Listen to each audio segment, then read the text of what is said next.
Welcome back to video number 2 on our series of fasting from a spiritual perspective.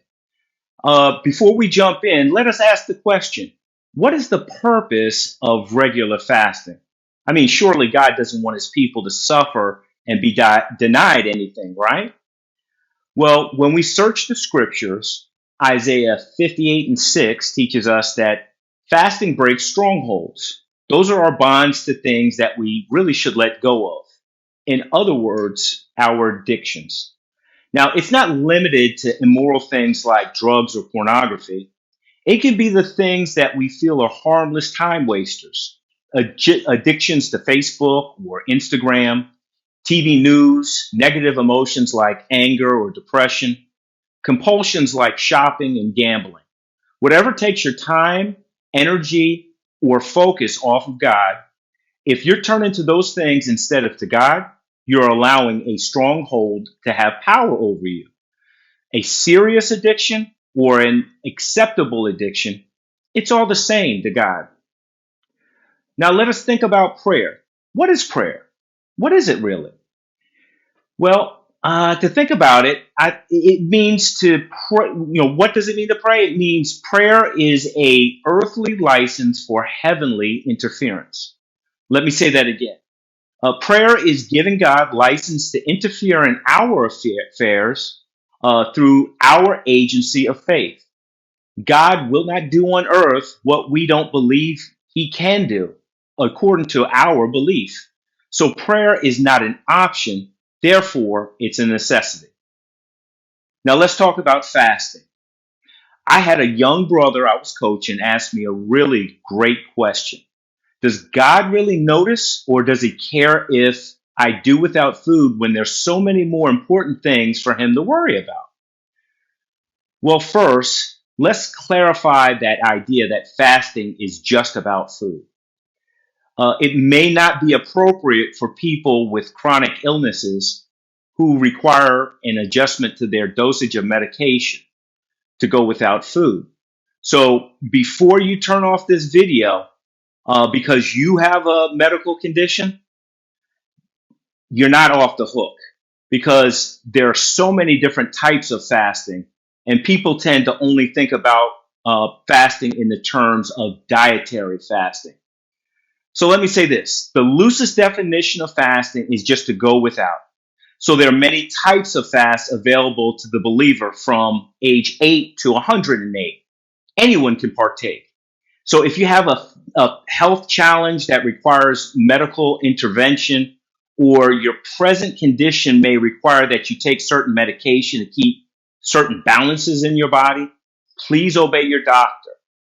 I don't want anyone to tell their doctor, I told them not to take their pills. Take your meds. But you can talk to your doctor about what is called a progressive fast. Until then, here are some non-dietary fasting options that may be more appropriate. Pause this video, grab a pen. When you come back, I will list 3 fasts that are appropriate for a wide range of ages and situations. Okay, so here we go. These are my top 3 fasts for people who water fasting or complete calorie restriction might not be appropriate. Remember this though, the purpose of your fast and its length is not about impressing other people. It should be between you and God. So number 1, the physical fast. This could be fasting from electronics of all kinds for a period of time, like an app, TikTok, Instagram, or turning off your cell phone for a certain, let's say, time of dinner, or maybe during study time. You decide the number of hours per day, but don't take this fast lightly. This is one of the most difficult fasts for our young people as well as our older folks who have become attached to social media at the detriment of real face to face relationships. Next, we can fast from watching or reading anything but the Bible for a period of time. I think this is really more about sowing and reaping of your time and attention. I do this fast from time to time when I notice my attachment to the news shows becomes out of hand. For some, it may be reality TV. You do as you feel God is leading you to do. The second type of fast, you can fast from anything food wise that is man made. Man made foods are highly processed. They have many added ingredients such as sugar, salt, or preservatives.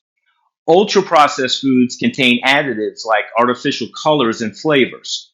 Examples of these foods are hot dogs, cold cuts, packaged cookies. You see, God made steak, salads, fruits, vegetables, water. Man made Doritos, sodas, sausages, and my favorite, Ben and Jerry's chocolate therapy ice cream. Here's a quick test to know if a food is highly processed. If it could not have been served at the table during the Last Supper meal, it may be a processed food.